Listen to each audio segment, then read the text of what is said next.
Good morning, everyone. This is Ben Weisner, your host for today's webinar. Thank you for joining us this morning to learn how Birch Elementary achieved success with Read Live with Dr. Kimberly Whaley. Kim Whaley is an educational consultant, university instructor, and ESL teacher. She has a doctoral degree in curriculum, instruction, and assessment, as well as advanced degrees in reading and literacy and educational leadership. During her years in education, Dr. Whaley has focused on the importance of reading and literacy as a foundation for all learning.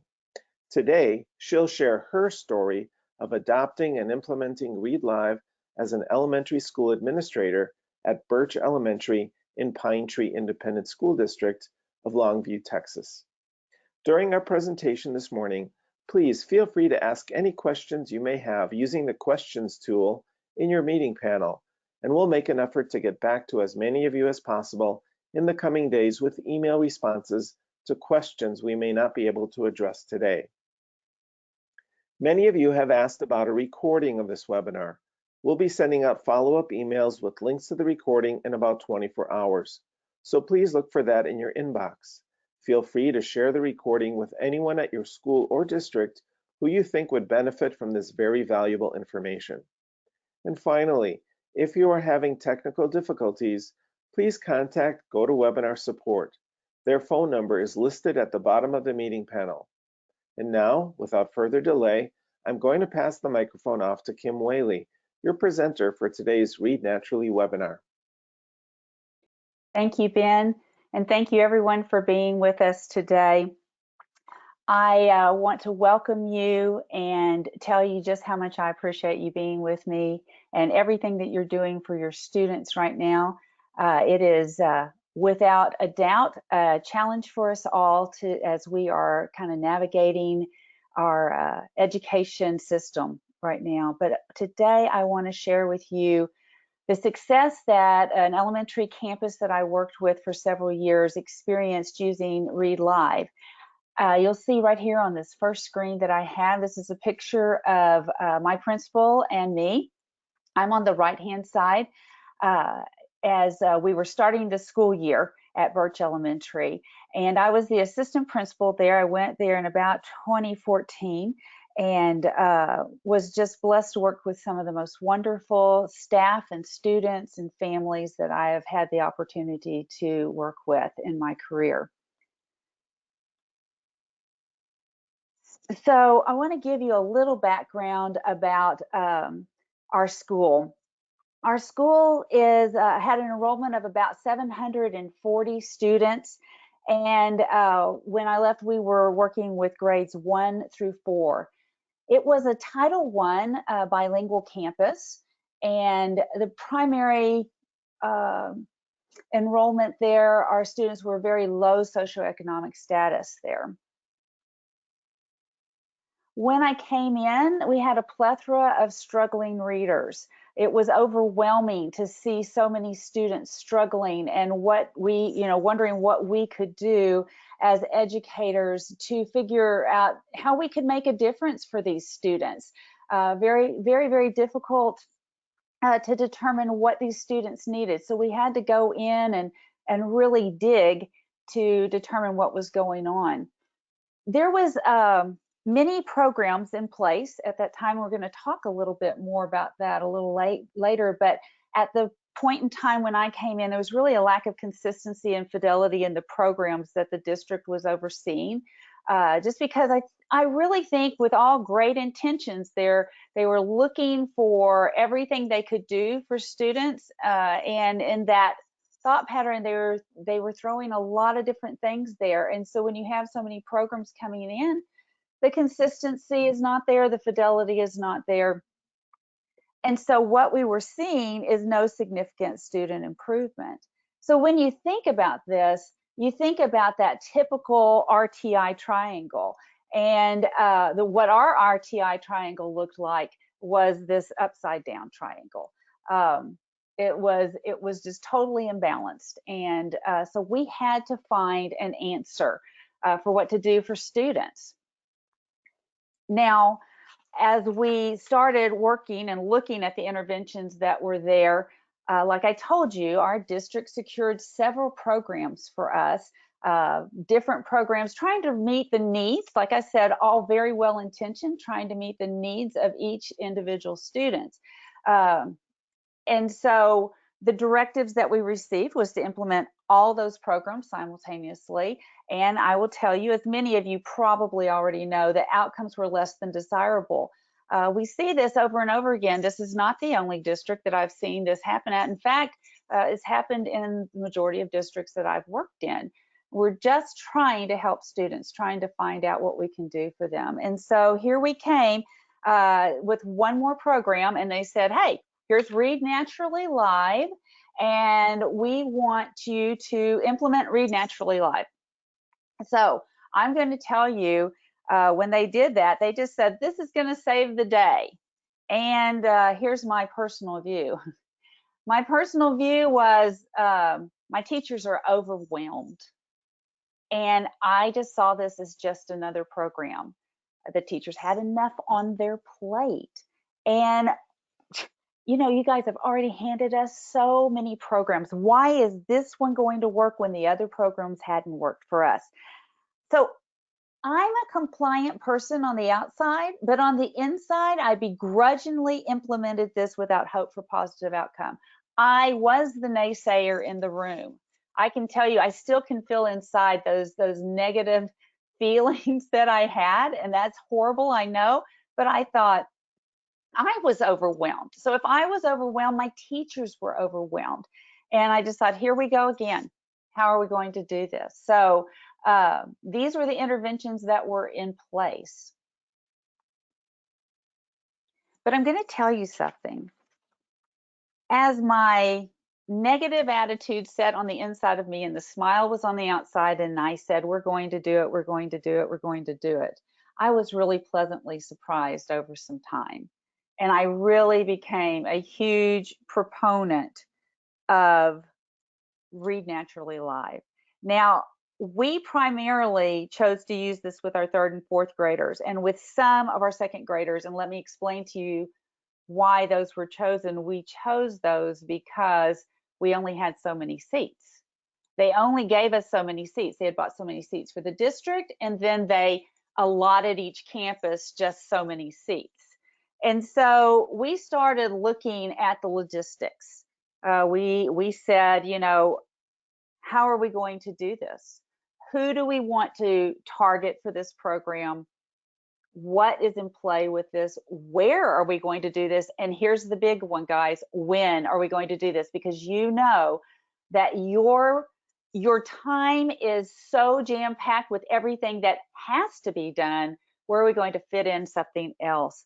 So after we outlined those logistics, we started with a handful of students, the most difficult, who were not responding to anything else. We went through, we started looking at our data, and we said, okay, who are those students who's just not showing any response to anything else? So we chose the most difficult of the difficult, those students who nothing was working with. So we set up a reading lab with an interventionist. Now I'm going to tell you that this interventionist is a by the book interventionist. She is going to do everything exactly how it's supposed to be done. She's a rule follower, and she is a miracle worker. And eventually we brought in a para to work with her with the interventions that we were doing in the Read Live lab. So the response was phenomenal. The students just immediately started responding. They were engaged. They looked forward to their time in the Read Live lab with that interventionist, and they were thrilled with progress. And this wasn't just the students being thrilled with the progress. Let me tell you, they were really thrilled with the progress. But it was their parents who were saying, what are you doing? This is making such a difference. You sent home something about some lab, and you know how they do when they get that paper. You sent home something for me. What are we doing? What's making such a difference? Why is my child reading so much better? And then the teachers were seeing this too. So it wasn't just the students that were excited. It wasn't just our interventionist that was excited. It was the students and the parents and the teacher, because we were seeing growth, growth, growth. Now, all of our students showed some amount of growth. Some students started showing much more growth. Other students were a little slower, but I can't think of one student who did not show growth in this. The students started moving quickly from level to level to level, so quickly that they graduated the intervention program and allowed others to come in and take their place. Because you see, we had seats with Read Live.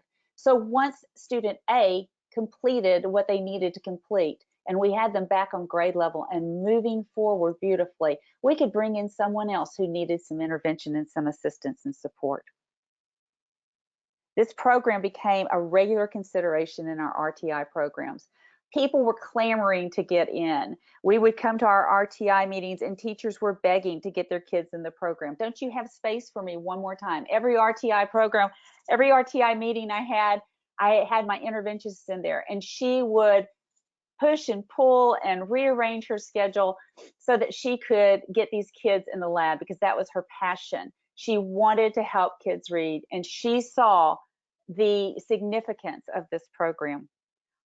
Even to the point, ladies and gentlemen, that our campus was making deals with other campuses to get more seats so that we could sit more students in our Read Naturally Live lab. So the aftermath of all of this, the parents wanted to know more about the program, so we were being able to educate them. We were getting them on board with working with their students, working on the fluency. Our teachers were making deals to work with their students in their own classroom when there was no room in the lab due to teacher to student ratio. So in the Read Live program, we really want to keep that ratio of student to teacher, student to interventionist. We want to keep it low so that they can really get that interaction together. And so I had teachers who would say, if you can get one more seat, I will take time to work with my students after school. I will work it to where I can work with that one student in my class. Just get me a seat so I can have it in my classroom. So when you've got people clamoring to get their own children in the program, to get their own students and work with them on their own and not send them to the interventionist, to come before school and stay after school, you've got something that really works. And so that was why I was so pleasantly surprised, so very pleasantly surprised.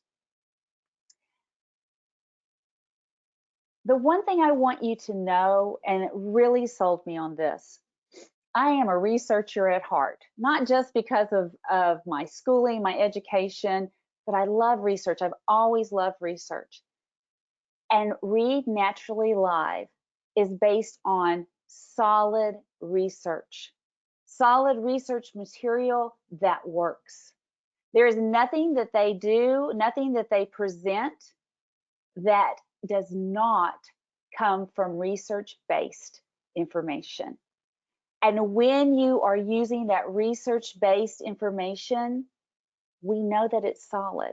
And I can tell you, as someone who has sat and been the naysayer in the room, and I definitely was, to someone who sings the praises of Read Naturally Live, you can trust me. This is something that makes such a difference for students, such a difference.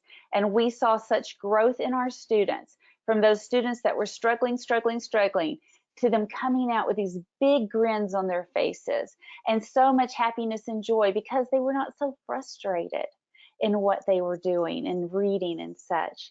And so I just want to encourage you. Read Naturally Live lays it out for you and presents a program that is so easy for you and your students to work through. It's engaging. It grabs their attention.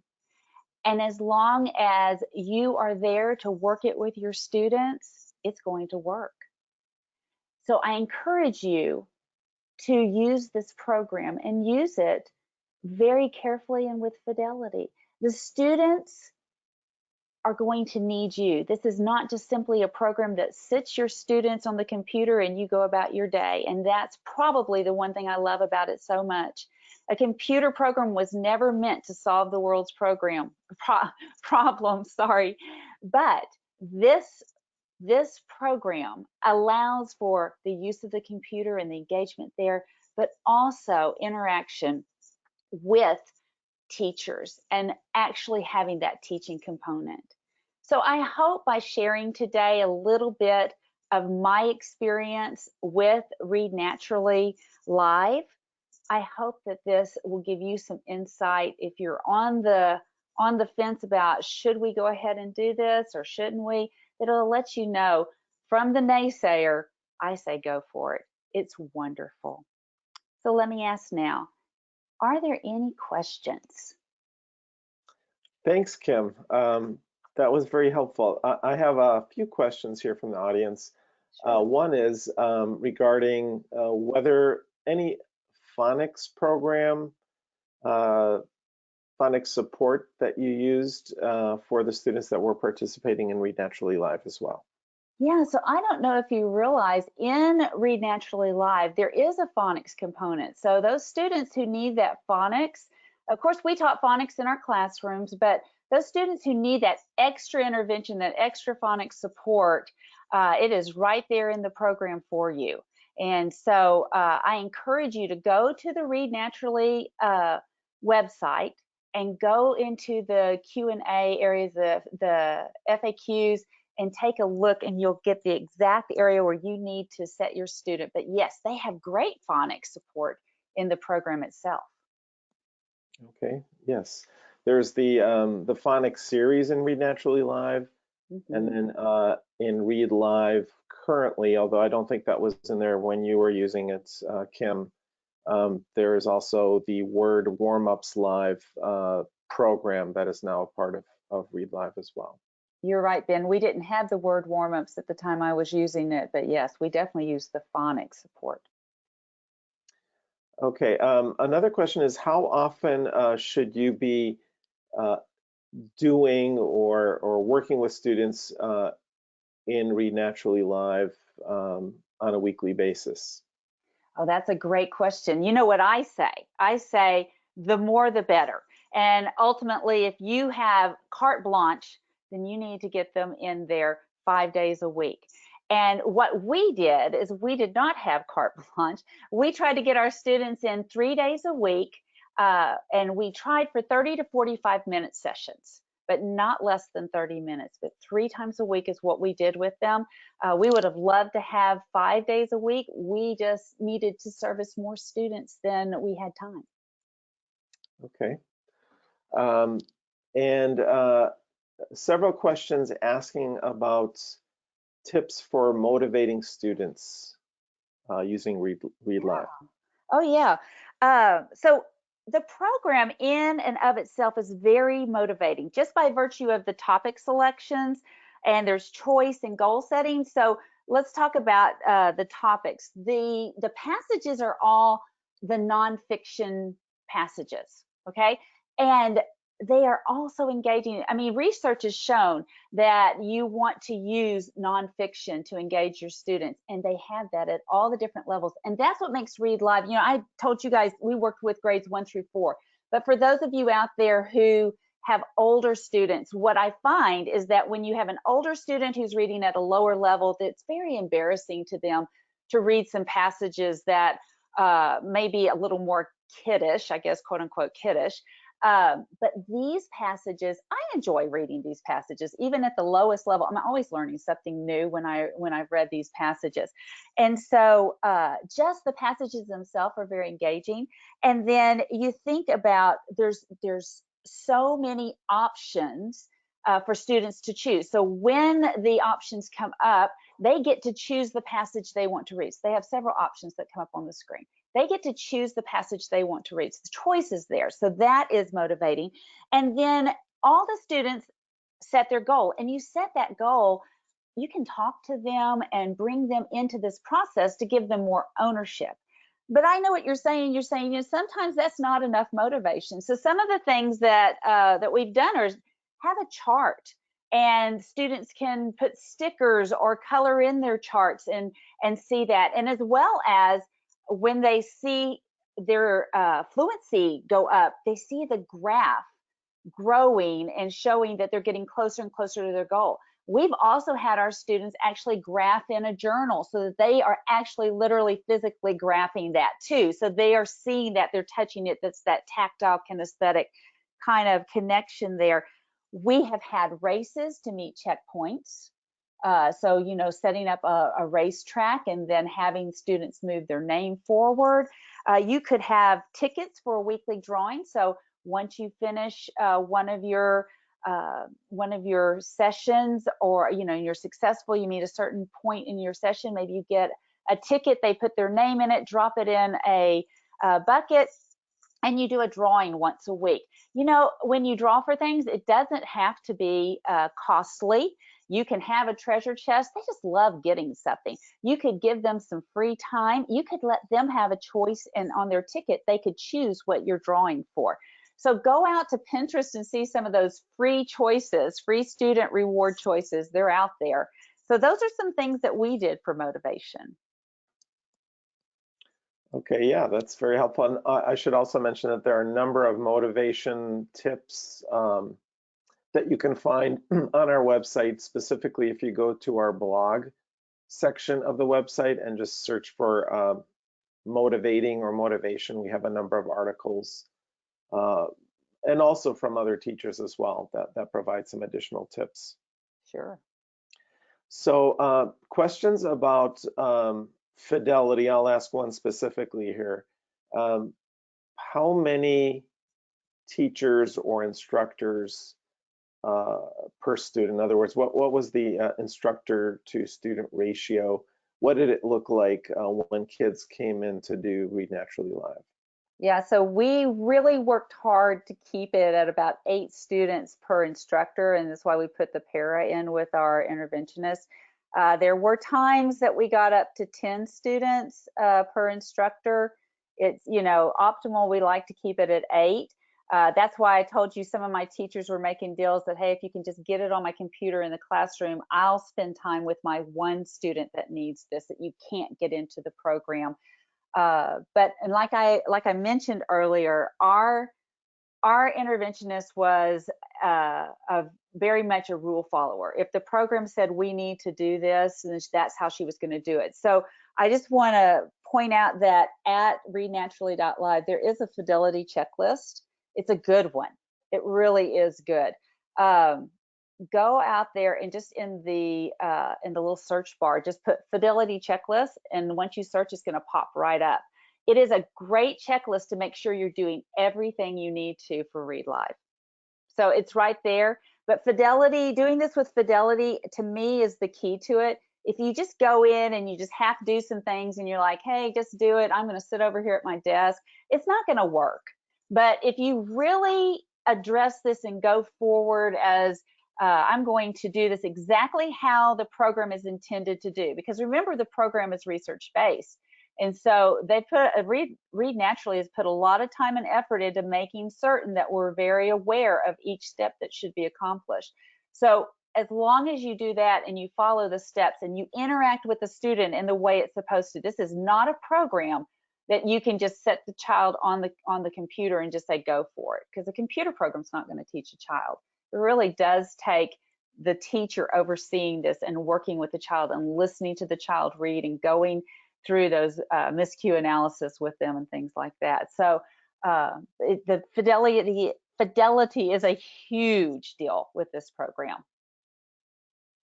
Yeah, and I just want to mention you spoke to how people could find the fidelity checklist through the search bar, and of course that's a great way to do it. But there's also an entire section on our site, Read Live Help, and again you can search for Read Live Help or go to the Read Live menu on the homepage of the website, and you'll find the fidelity checklist there for Read Naturally Live, also for Word Warm-Ups Live, and a host of other videos and training tools, including online training courses, recorded webinars, etc. So a lot more information that you can use for PD is available, and also for instructing both your teachers and instructing your students as well can be found on that page. A question for you, Kim. your students made significant progress using the program. How did you determine when students were ready to A, move to the next level in their series, and B, when they were ready to exit the program to make space for another student? So again, with deciding they're ready to move to the next level, we went exactly by what Read Naturally Live recommends, and that's all outlined for you in that information that you mentioned, Ben. And we wanted our students to show mastery there.